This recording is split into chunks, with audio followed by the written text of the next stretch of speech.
Now then, this is Lee Ridley. I was lucky enough to achieve 2 promotions with Scunthorpe United, but nothing compares to the joy I experience when listening to the Iron Hour podcast. Just a heads up, this podcast contains strong language. You know, the good stuff. If this isn't for you, turn off now. For the rest of you, now fucking enjoy the podcast. Welcome to the latest edition of the Iron Hour podcast. I'm your host, Barra. I'm joined by, one of my usual panel in Gareth, aka Iron Army. But we're 2 men down today, aren't we, Gareth? We are. But we do have a last-minute substitute. Well, I say last minute. We've had this in the pipeline for a long time, but we just didn't want to put it out there, did we? No. But pleased to say we've got current Scunthorpe United legend, if I can say that. Certainly future Golden Boot winner. Hope so. Danny Elliott. Nice to have you, Danny. Good to be here. Oh, thank you. Do you mean it? I do. You see. Before we go any further, just got to say a massive shout out to our sponsors, No Film. I've said it before, I'll say it again. Producer Pete does absolute bits for us on the camera. And of course, we're here at the Black Door at Britannia House in Scunthorpe, who very kindly let us use their venue. So big shout out to both those guys.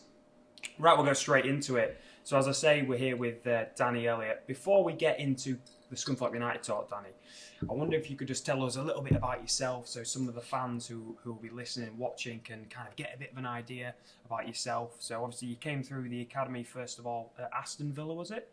Yeah, so I was at Aston Villa from age 12 to 14. Yeah. Got released from there. Played with some good players there. Drop a few names. Played with Jack Grealish for a couple of years. Nice. A couple of others that have played kind of in and around the football leagues. Alex Reid at Oldham, a few others, Jason Cowley, who's played non-league, Ricardo Calder, there's quite a few. Then went to Nottingham Forest, got released and went there at 14, was there for about 4.5 years. Yeah. Played with some top players there as well, was right there through the youth team. Got released at 18, and then went out to America, went to New York on a scholarship there, so made my way over to Spain for a short while, and then came back here and have been playing for the last 4.5 years back here. Just talk about your release then at 18. What was, an obvious question, what was it like coming over the adversity, but what was the rejection like at that time? Was it hard to deal with? Yeah, naturally, getting released at 18, you don't quite necessarily know what to do or where to go, and you're kind of always hoping that you're going to get something. Yeah. You have kind of a vague idea, which way it's going to go a lot of the time. I wouldn't say I was sure I was going to get released, but I knew it could go either way. So I'd thought about a few things. Thankfully to my parents. So usually at 16, when you go into the scholarship, you do like the BTEC course put on by the club. But because I lived half a mile down the road from the academy, and also kind of half a mile away from my school that I'd always been to, my parents actually kept me in school doing A-levels rather than doing the BTEC. Yeah. Because I'd done quite well in my GCSEs, so I was kind of going around Nottingham on my BMX, going to classes and to training and all that stuff, and did that for a couple of years. So I'd always kind of thought about the education side of things as well. Looked at a couple of universities here in England, just kind of as a backup. Yeah. Then my parents had always kept me switched onto that. And then when I got released, I spoke to somebody about going to America. I'll be honest, I was quite arrogant and ignorant at that age. And, I said, look, if I don't go to New York or California or Florida, I don't necessarily want to go. But, it worked out really well, and I had the best 4 years ever, to be honest. It's not the obvious route, is it, for a young up-and-coming footballer to take to go over to the States? Obviously, you said you spoke to someone who advised it might be the best thing to do, but what were your family saying at the time? Were they supportive? Did they think it was good career-wise? No, it's not. To be honest, I think it's getting a lot more popular. I'd known a couple of older lads at Forest that had gone on and done it.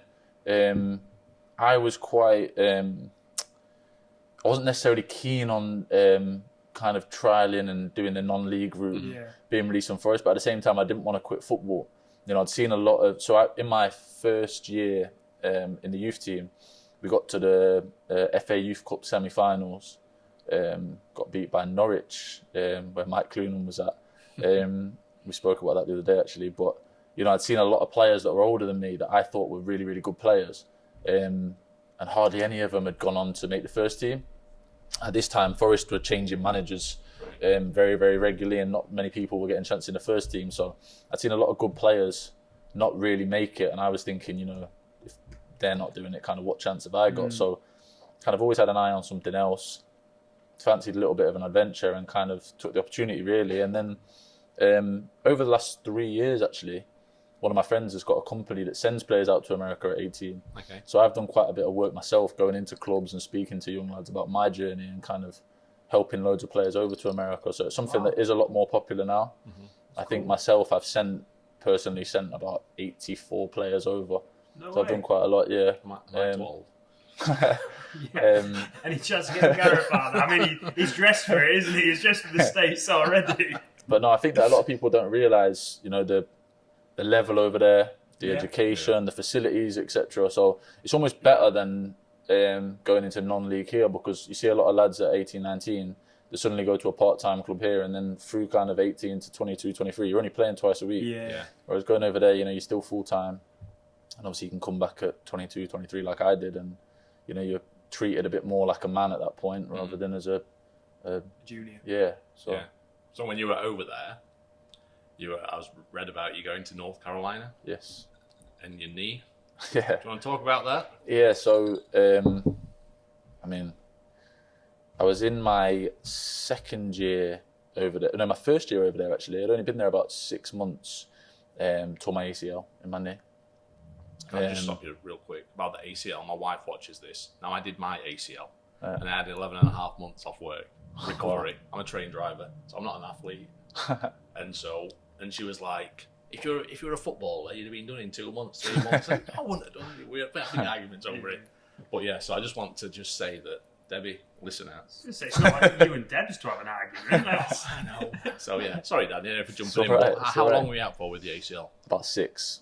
But I was, it's usually kind of what I'd been told was kind of 6 to a year, and kind of any time in that is kind of not up to the person, but depends on the body, I was fortunate in a sense of, if you're going to tear your ACL, being in the environment I was in was the perfect place for it. The private medical insurance I had over there, and the facilities and all that kind of stuff was amazing. So I was kind of on it every day with the rehab, and they kind of took a real focus on it, and I worked really hard on it, got back to fitness, and then had another 2.5, 3 fantastic years there. Obviously, it still kind of gets aches and pains every now and again, but there was no problems with flexibility or strength or anything like that. And then, kind of towards the end of my college career, I was lined up to go to the MLS draft, which is kind of their system of going into the professional leagues. Yeah. And just before that is when I think the medical term is fractured my patella, so broke my kneecap in 2 pieces. It was kind of. And then I was kind of...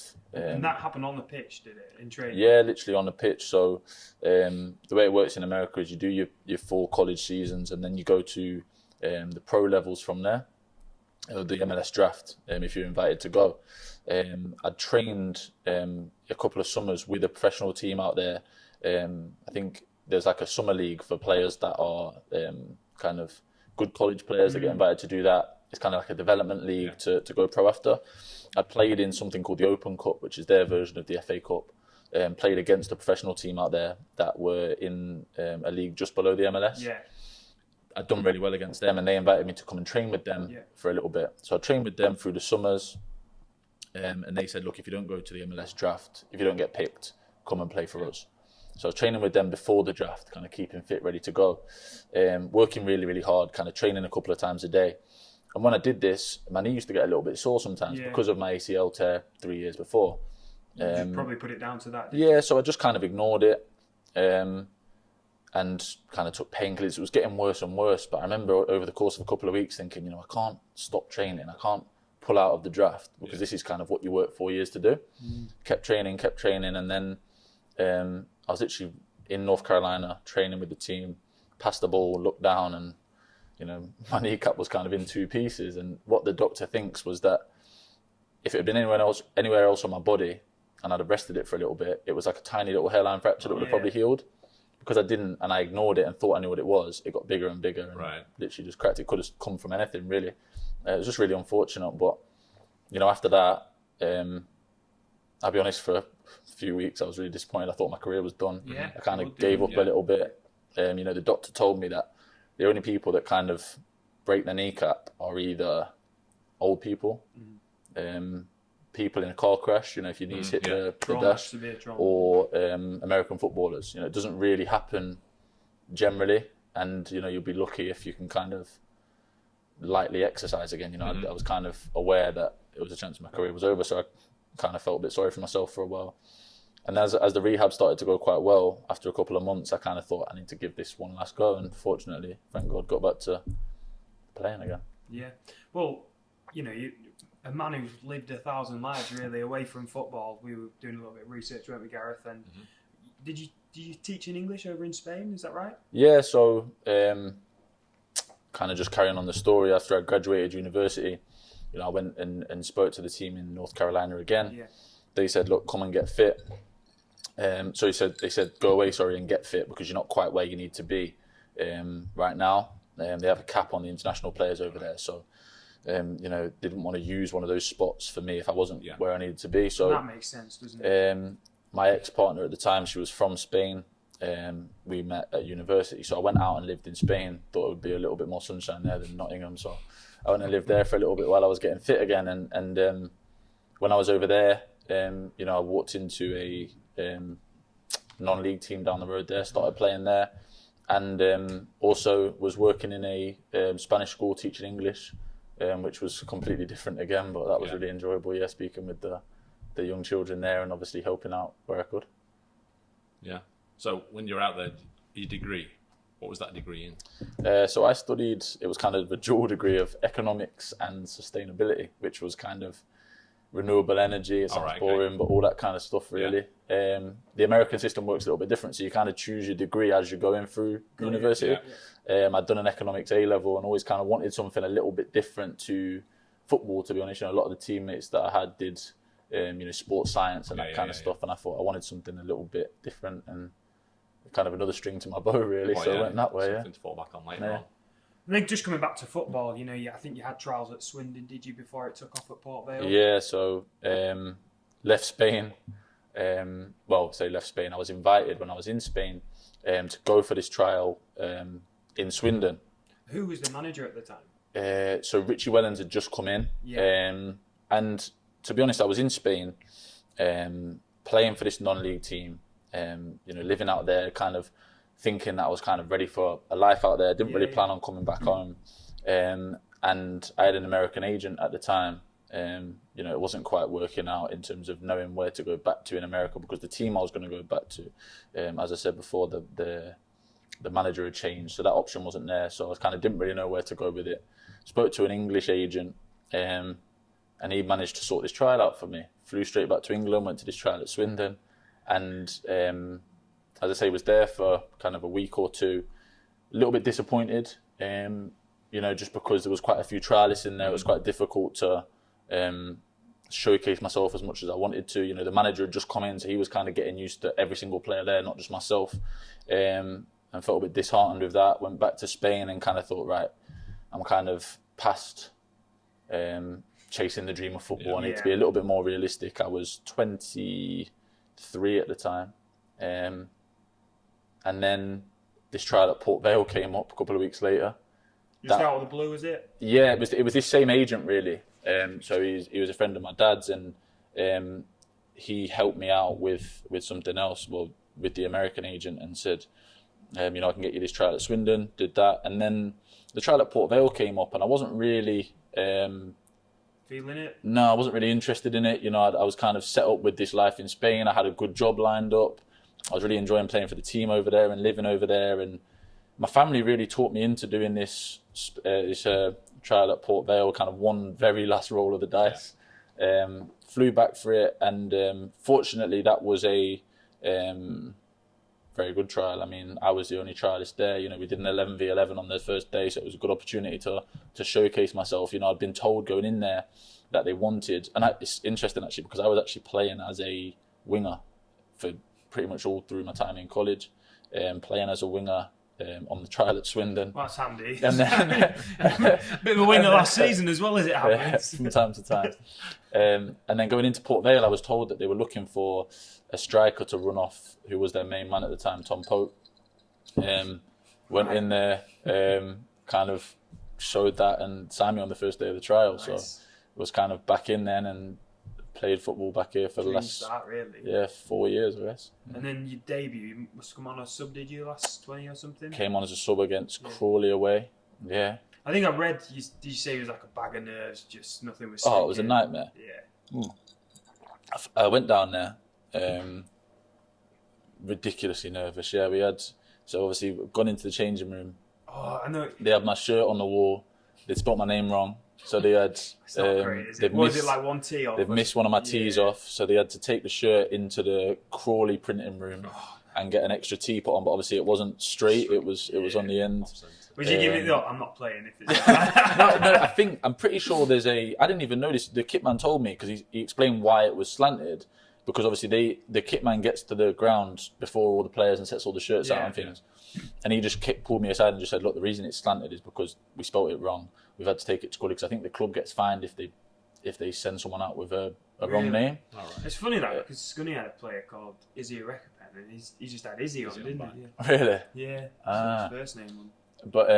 But no, I remember. Fine every game. I remember being really nervous. Like obviously it was one of my first times but it was my first time really in a professional dressing room kind of thing. I remember being sat there and they have in every dressing room you'll have like a table in the middle with your bananas, your Lucozades, whatever it may be, and there was like a couple of there was like a little pile of like caffeine tablets and stuff like that. Obviously all the lads were taking them like sweets, and I remember thinking, you get stuck in. I need to because they're good players, so I'll have a go. If they're doing it, I'll do it. I remember I was on the bench wired, sat there waiting for the game. I remember I went to warm up about 25 times. Yeah. Crawley's pitch was horrendous that day. Did you have the right studs on? Yeah, so I had studs on, but Crawley's pitch, as I say, was a nightmare, and they had this little warm-up area on the side. I was running up and down. Obviously, it was a really muddy day in January, and I was so nervous. I didn't even wipe my studs, like going on the pitch. So I remember there was like caked with mud on the bottom.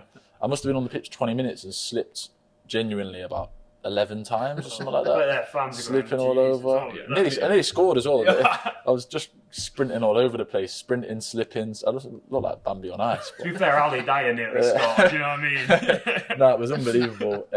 My dad came down. Some of my best friends came down. It was incredible, and it was great for me because it was very nearly 12 months to the day on when I broke my kneecap. No way. Right. So it was kind of really strange to go from that to that and kind of not really see at all where the next year was going to go. It does show though, doesn't it, how quickly things can change. Things like desperate situations can just turn around. It's not just sport, is it? It's life in general. It's definitely crazy. So, I guess it kind of comes to an end at Port Vale, and then is it straight to Chester? Yeah, so I'd left Port Vale.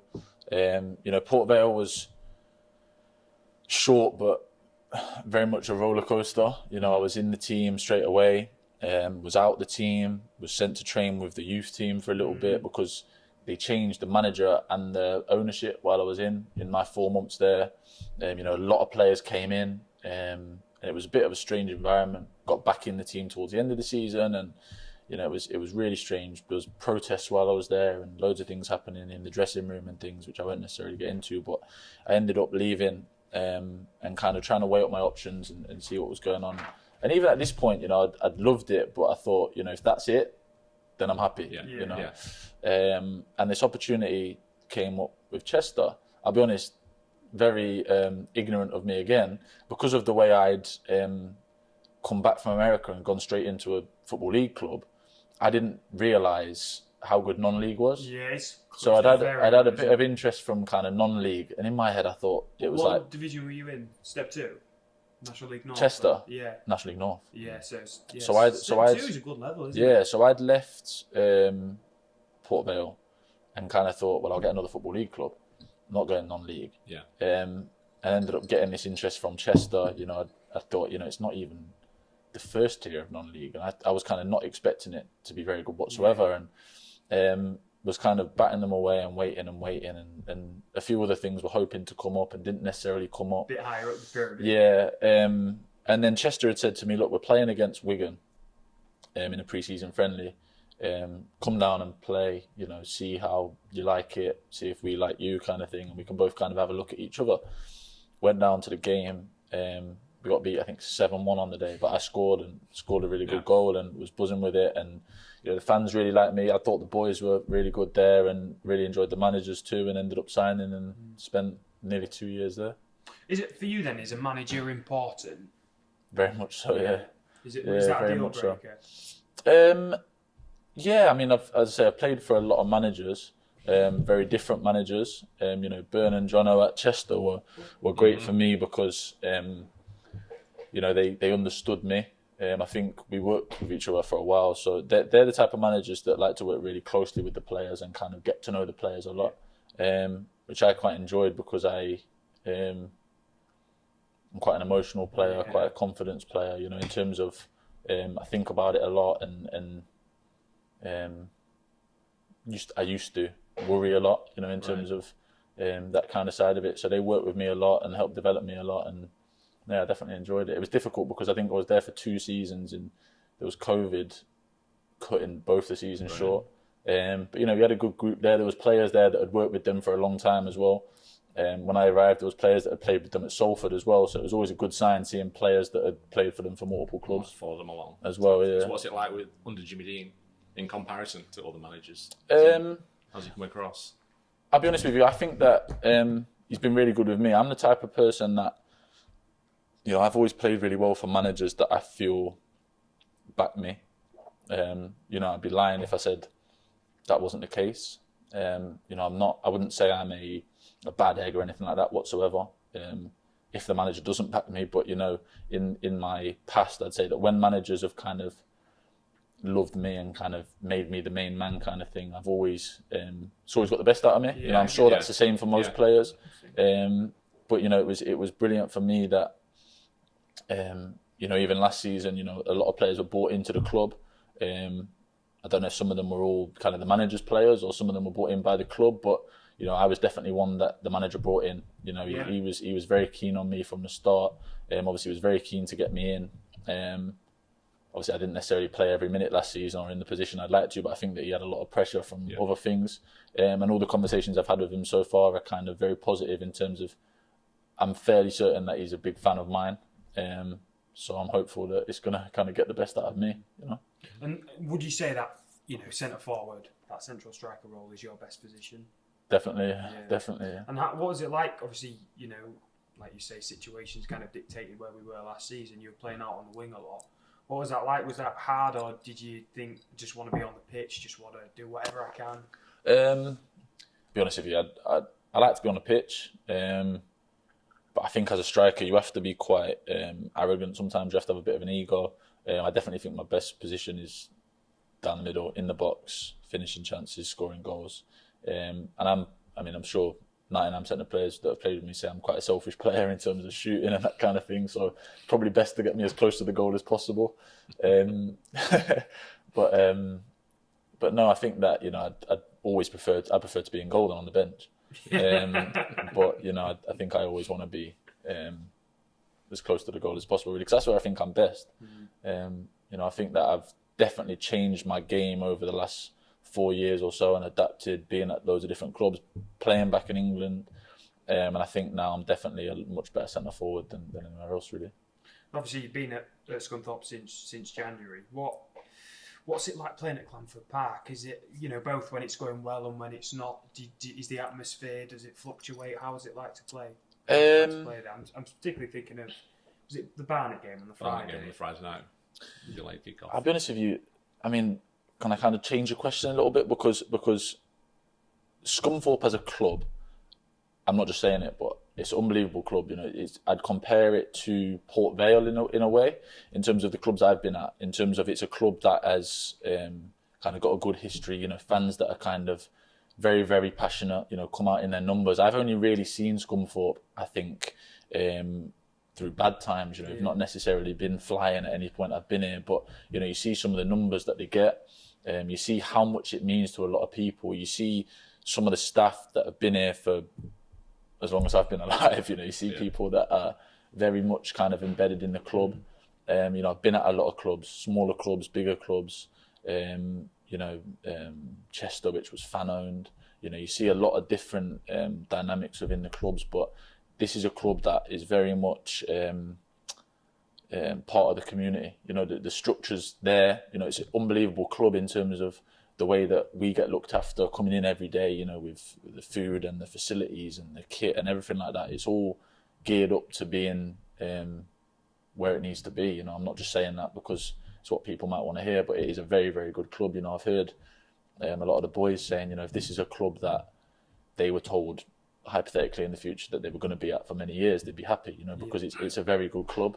I think it's, from what I've seen, I can't really comment too much on what before I was here, but what I've seen, it's just been tough in terms of, as we spoke before off camera, momentum's a big thing in a football club. It is, and it goes two ways. You either get on that downward slope or you can get on that upward trajectory, can't you? Yeah, definitely. But I think that, you see the atmosphere, even when, I remember I think it was the last home game of the season, the Southend game. It was my first goal, pointless goal really. We were losing the game, but you see the fans are passionate. You know what I mean? And it was a pointless game in the sense that we were already relegated. But you see the kind of the numbers they turn out in, and I'm just excited for them are doing well, to be honest, because you see the numbers they turn out in. Listen, I've said it before, Gareth. We're massive, aren't we, mate? We are massive. We're absolutely fucking colossal, mate. Biggest team in the league, mate. I've said it before, I'll say it again. Oh, yeah. Realistically then, before we get on to next season, what was your kind of view of last season, your own personal performance? Obviously, you only had a few months. How do you think you performed personally? Crap, mate. Really? No, I'll be honest. It was really. That's a bit harsh. No, it was really tough. It was really tough. Toughest time of my career, definitely, in terms of, you're coming into an environment, didn't quite know what to expect. I think that, I was looking for a kind of a fresh start in terms of what I'd personally been through that season. I was looking and I was kind of hoping excited about kind of getting my teeth stuck into a new challenge in terms of helping save the club and all that kind of thing. And I remember, I think there was a Barnet game just before I signed. I remember looking at the highlights and stuff and seeing it was a night game, and I saw kind of the numbers and stuff, and I thought, this is unbelievable. Do you know what happened? The kickoff was delayed because many more fans. Was that the away? You're on about the away game? No, there was was it Barnet? There was a game here. Home, yeah. Home. Who was it against? Yeah, on the Friday night. Was it? I'm sure it was Barnet. So kickoff was delayed because we had such an upturn in fans. Because we're massive. Yeah. Because we're fucking huge. No, but I remember. Couldn't get the fans through the gate, mate. That's what I mean. I remember thinking, this is something that I can really be a part of. I was really excited about it, and I think that for whatever reason, I'm sure everybody's got their opinions, but it didn't necessarily work out, and I kind of realised. After a few weeks of being here, it was a lot bigger challenge than I thought. I think when I came in, we had 16 games to go. I was able to play in 15 of them because I couldn't play against Bournemouth. And I knew that obviously after coming in that there was 15 games I could be a part of. I think there was 7 points adrift when I came in. So I knew it was a bit of a challenge. It's not insurmountable. It's not insurmountable. I knew there was a challenge, but I knew that, them first 5 or 6 games were key. I think that there was a lot of bodies brought in. No offence to those players that came in, but it wasn't necessarily players that had kind of been there and done it already. And it was a case of just getting fresh faces in. And I think there was not much time to kind of get people to gel, get to know each other and all that kind of thing. And I think that it was a lot bigger challenge than I thought. Obviously in kind of that situation as a club, when you're down there, people are fed up, people that haven't played too much are disappointed. It's difficult to kind of lift morale and kind of get things going again, and obviously it didn't necessarily work out, but it was still, I wouldn't say just as painful, because I can't imagine how horrible it was for the people that have been here all season, but it was very, very disappointing, obviously, when we got relegated, because you still, despite, I think I came in, I think just after the first week of February, so I was here, as I say, for a few months, but you still put a lot into it, and you kind of give your whole self to it, and to be honest, up until kind of the last couple of games, I still thought we were going to do it. I still looked at the fixtures and I thought we can win these. Yeah. You know what I mean? We got Notts County out of the way and I thought we still have a chance. Yeah. It was the York game, wasn't it? And it didn't necessarily work out, yeah. I've lost my train of thought. Oh yeah, I'm back. I'm back, guys. Don't worry. Obviously, you spent a fair amount of time on the bench. What was that like? I guess as a striker, if you're watching, your counterpart score goals, it must be a bit heartbreaking. Or are you a bit different to that? It's always horrible. I'll be honest. It's always horrible, especially when you're on the bench and you're watching us not necessarily doing it. I mean, I'll be honest with you. For most of the season, it's difficult when you're watching us do it and you're on the bench. I mean, just going back to when I was at Chester, I remember I was at Chester and I'd just come from Port Vale, as I say, dropped down 2 leagues, and I'm thinking this is going to be easy. I'm sat there, and Kwasi Asante, who's now at Chesterfield, was starting ahead of me, scoring every game. I was thinking, I can't get in there. But so it's difficult when you're watching players do really well as well. Sometimes, obviously, you're happy for them and they're your teammates, but you know that football, especially non-league, is very cutthroat, in terms of players coming and going, and players don't necessarily last too long at clubs, and a lot of players are kind of a few months away from being unemployed, so you're always stressed a little bit. But I remember last season especially was honestly the first time in my career I can genuinely, hand on heart, say that I didn't care if I played, I just wanted us to win, because I knew that what I was kind of focused on and what I'd come in for was this short challenge where we needed to, and if I was going to be a cheerleader for 15 games, and that was going to happen. But I kind of sympathise with the manager a little bit because he brought so many players in. I'd played the first 3 games. I thought I'd done okay, not necessarily scored, and I'm the type of player, I think, where when I'm scoring I feel unstoppable, sometimes. But I think it would have. It's hard to say, but I think if I'd have got that first goal out the way very early, and kind of seen where the goals were coming from a little bit. But I remember I got kind of 3 games in, and I felt to myself, I need to kind of make something happen myself a little bit, and that's when I end up kind of shooting from silly places, and that's obviously something I need to work on, and kind of doing things that aren't necessarily getting the best out of me. And I remember, I think it was the 4th game I was here, we brought Richie Bennett in. We played both of us up front together. I did okay, but I remember the team didn't look as strong with 2 in midfield, doing a 4-4-2. Because that's the thing, you got to sacrifice someone to get those 2 men up front. Exactly, and I think the following game, so it was my 5th game, went back to 1 up front, 3 in midfield, and Richie started instead of myself. I could kind of see it happening, and I understood it, even though I didn't agree with it. I always kind of personally think I should be playing, but I understood it. Richie scored that day. Wilson, was it? Yeah, he scored that day, and then I think the manager kept kind of that team or that system for a few games after that, and I think I saw myself on the bench for 5 games, I think, coming off the bench and trying to affect games. And I ended up starting a couple of games out wide because I think he wanted to get me in the team, but kind of wanted to stick with the system that we had. And I was just trying to do everything I could to try and benefit the team. So it was really frustrating, and it's really difficult as a player to kind of try and put your ego aside a little bit. It's really difficult sometimes. I'd be lying if I said it wasn't, but it was a strange environment to be in, and frustrating a lot of the time and difficult a lot of the time. But even in that time, there was a few very short highs and a few enjoyable bits. And some of the boys were even the boys that didn't necessarily play were great lads, and wish them all the best, obviously, at their new clubs, the ones that have left. Just looking ahead to this season, I'll come to you first, Gareth. Where do you see us finishing? I want you to say it on camera. I want you to say it. I want you to look down that camera lens and say it. Top 7? Behave! No, on paper, we should be first. Yeah. We should be first. The players we've signed, and just the whole change dynamic, we've got to finish first. What will be the goal amongst the team? It's got to be to get promoted, surely. I'd agree with you, but I'm not going to say those words. Yeah, I get that. But what's the ambition then? The ambition is successful to lift something over our heads. Yeah, definitely. I mean, you can't say it's not. I mean, some of the players that we brought in, I think everybody's here to achieve the same thing, and I don't see why. I say I don't see why. You still got to go out there and do it. Of course, and some good teams in that division. There is, I mean, it's just as difficult, obviously, mathematically as the National League. It's the National League North, the league I've played in for a long time. There's a lot of players that could play higher that don't necessarily for, work reasons, or I know a lot of players that are ex-teammates and friends of mine that will earn a good living playing non-league at a part-time club. They'll have a good job. They're kind of coming to the latter stages of their career, and they don't necessarily want to give up that job to go full-time.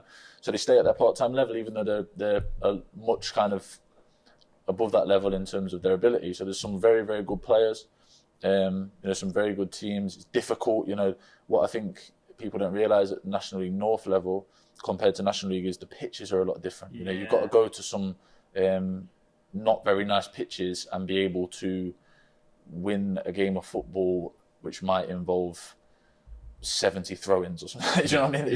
It's really difficult and sometimes. Also a team that play on that surface week in, week out. Exactly, it's really difficult Possibly sometimes. train on it as well, It's really difficult sometimes. I mean, I'm sure they won't mind me saying, but I played for Alfreton for a little bit on loan. And last season I went to, a few months ago, they played Kidderminster in the quarter-final, I think it was, of their playoffs. Yeah, because Kidderminster went up, did they? Yeah. I know a few players on either side. I went to the game with a few of my old teammates. We sat watching the game. Alfreton, I don't know if they'd done it on purpose, but the grass was quite long. Right. And every set piece was put on top. But because they thought that was kind of their way of trying to win the game. Fortunately for them, Kidderminster won the game and obviously went on and got promoted. But, those kind of games are very difficult to play in, Boston away, where it might be a flatter, different pitch. There's a lot of teams that are very, very different. So it's kind of being able to do it all, really, I think. Gareth, although it's effectively regional football, there aren't too many teams in and around our area. So, Danny talking about Boston, that could probably be one of our derbies, quote-unquote derbies. Yeah, I think the closest we've got is Farsley Celtic, isn't it? Yeah. And they're like 57 miles away. Yeah. Celtic Farsley. What did you say, sorry? Farsley Celtic. Yeah, Farsley Celtic. That's Farsley. You said Celtic. Right. Farsley Celtic, isn't it? Bond, James Bond. Yeah. Anyway, but they're our closest. And they're 57 miles away. I mean, Scarborough up the coast is a good one. Yeah. Well, hopefully. I think that'll be the Christmas, New Year's one. I don't. You don't? What do you think? Curzon Ashton. No, I do, because looking at the maps, and you're likely to try and keep teams round about. Be fucking Hereford, mate, won't it? Farsley Celtic and Scarborough are fairly close. Yeah. That leaves us with Curzon. I think it'll be Scarborough. Well, we'll find out, won't we? Yeah, on Wednesday, is it? Wednesday, 1 o'clock. Gareth, we'll come to you first. What players are you looking forward to seeing next season in a Scunthorpe shirt? Any that are committed. Any that want to win. No, because I think... I'm excited to just see the team and who actually plays, because the amount of players we've got, and they're all capable of starting for me. I just think that Jimmy Dean's got a big task. Well, he has. He's got a big squad, hasn't he? Yeah, he has. Big squad. Coming to you, Danny, then. As we say, it's a big squad. Is there any players that you think we, as fans, want to be looking out for this season? Anyone that you think will do really well? Other than yourself, of course. Do you know what? I think, as I was mentioning before off camera, I think we've got kind of 14, 15, 16 players that would kind of back themselves to be the best player in the league in their position. We've got a lot of good players that have very recently played really well at this level or higher. So I think everybody's going to be having high standards for themselves, high standards for the team. The good thing is we've got a lot of leaders in this team now. I think we've got a lot of experienced players that won't kind of tolerate low standards. A lot of players that know kind of what it takes at this level or higher to do well. So I think it's going to be enjoyable. That'll be my opinion, yeah. You got any questions, Gareth, lined up? I know you had some hard-hitting ones. Well, the first one is, and it is hard-hitting, pineapple on pizza, yes or no? This is for Marco. He's on here normally. Personally, yes. Yes! Get in, that is the right answer, yes. by the way. Personally, Did you hear yes. that, Marco? It is the way. So from now on, we'd like to see your van offering a option with pineapple, as sponsored by Danny Elliott. Also, yes. joking aside, that wasn't really a joke actually. But any weaknesses that you've got that you need to improve on, that you feel you need to improve Myself as a player? Yeah, as a player, yeah, because everyone's loads. Yeah. Loads. Yeah. No, I think my hold-up play, I think, can always improve.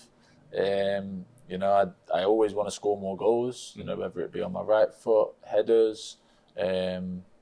I think that sometimes my temperament can improve a little bit, in terms of, as I mentioned before, I think I'm very selfish as a player, which I think is a good thing. Yeah. But I also think it can be a bad thing. Sometimes I think that I shoot when I probably shouldn't do. I think I can get kind of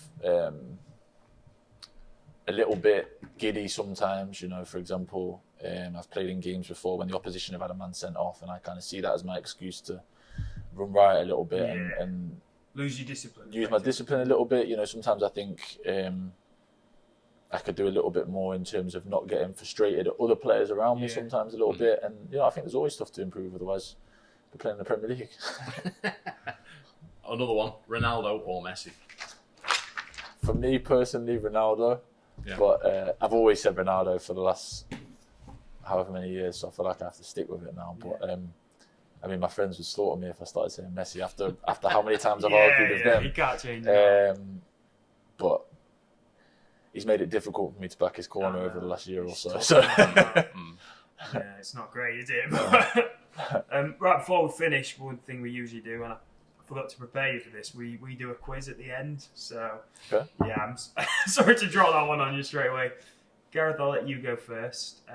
So the question for you, Gareth, is Scunthorpe aside, of the National League North teams, who averaged the highest attendance last season? So the teams that are going to be in the National League North this season, which team averaged the highest attendance? Is that including teams that weren't in it last season? It's not including teams, so it's current National League North teams. Can I guess if he doesn't get it right? Of course you can. Pressure. Current. I'm going to say Chester. Danny, what would you have guessed? I would have said Chester, but now I'm going to go with Boston. Okay, it is Chester. Okay. So the average attendance at Chester last season was 2,379. Was it really? Yeah, it was. I forgot to pull Scunthorpe's up. I think it'd be a bit higher than that, do you reckon? Scunthorpe's was like 3, wasn't it? That's high, that. 2,300. Yeah, it's a lot, isn't it? It is a lot, yeah. Hereford is second on the list with 1,864, and going all the way down, Peterborough Sports at the bottom there with 361. We're playing in front of crowds of 300 next season. For us, it's crazy to think. We 10 years ago, a bit longer than that, we're playing Newcastle in the league at home. Okay, Danny, on to you then. True or false? Scunthorpe United goalkeeper Ross Fitzsimmons played a cameo role in a local amateur production of Midsummer Night's Dream. Is that true or false? False. You think it's false? False. It is false. It's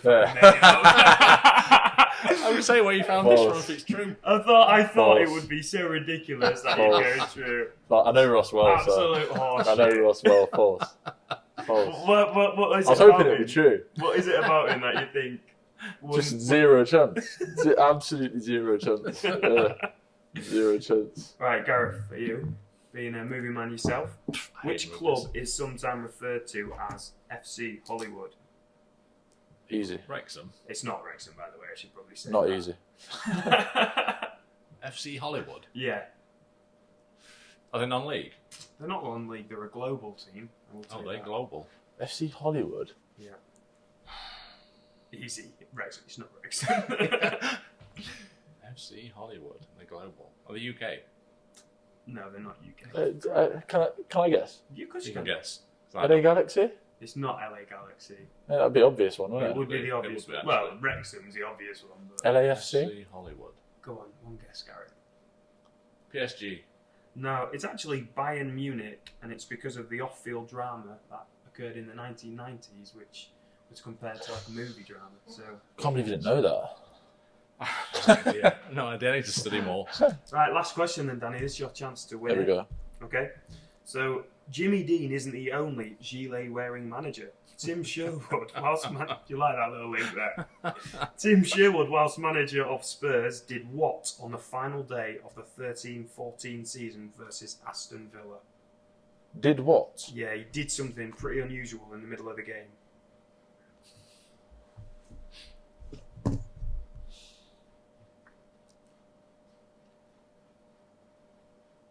Don't know, you know. Something to do with a water bottle? Can I give you a clue? The only other manager I can think having done something similar is Harry Redknapp. In a friendly.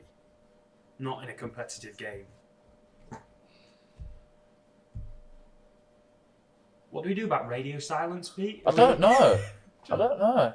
Do you want to pass? Pass, yeah. So he invited... I get to... Go on. He invited? Yeah. I still don't know. Right, I thought I was going to say he's going to take it off, but... He invited Spurs fan Danny Grimsdale to come and manage the team because he was giving him so much stick. Yeah. Kind of jokingly, I don't think he lost his I remember head. Harry Redknapp doing that as well. Yeah. Well, did Harry do it with a player?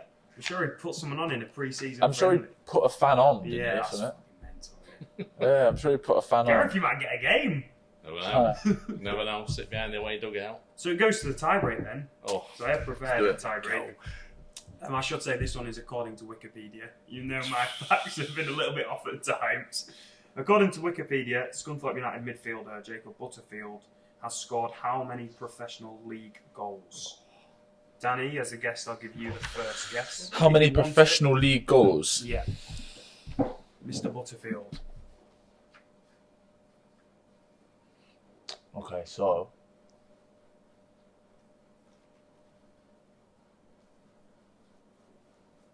I'm going to guess and say... Thing is, what I'm going to say, he's just going to have one higher or lower, isn't it? That's what my goal does. Well, do you want to go first then, Gareth? Danny, I'm going to give you the choice to either go first or second as our guest. Can I write it down? You can write it down. Oh, that's a good idea. Yeah. Here we go. I'm not looking. There you are. Okay, I've accepted the answer. Gareth, would you Well, like to commit to an answer, please? I will say 86. You say 86. Yeah. I've said 58. You said 58, and the answer is 37 professional league goals, according to Wikipedia. Thank you So very much. Danny Elliott takes the point, and he Thank takes the you very victory much. there. You've been done, Gareth. Been done. How do you respond to that live on air? Just get on with it, don't I? Yeah. Next time round, we'll try better. Read up a bit. Bayern Munich, FC Hollywood. Yeah, right. That we're kind of coming to an end. One thing we'll do before we finish, you can see here we've got the football signed by some. Well, most of it will be ex-Scunthorpe players, will it now, producer Pete? And the winner of this raffle, so we're raising money for. Someone remind me quickly. The Sunflower Children's Action Group. We got over £200. Fantastic cause. Scunthorpe United chairman David Hilton actually donated, very generous. So what we're doing is we're giving the winner this signed ball, and they also a chance to come and watch us film an episode, can even get involved if they want to. So we're going to pick the winner now. Let's hope it's not David Hilton. Well, it's free to come on any time. So the winner is Jamie Wilkes. See that, Pete? Jamie Wilkes. Jamie Congratulations. Wilkes. Yeah, round of applause for Jamie. So, Jamie, will we be in contact, Pete?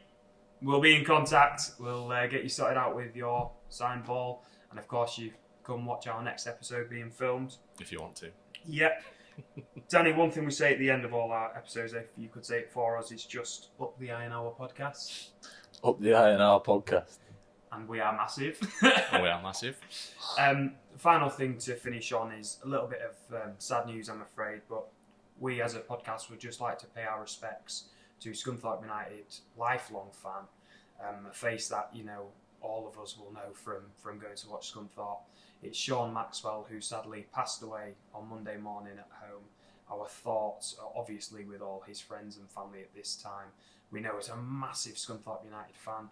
I mean, I spoke to him back in the last season where he'd said that he'd been listening to a few of our podcasts, and of course, you know, he's very passionate. I would often see him on social media talking about Scunthorpe. So, as I say, just like to dedicate this to the memory of Sean Maxwell.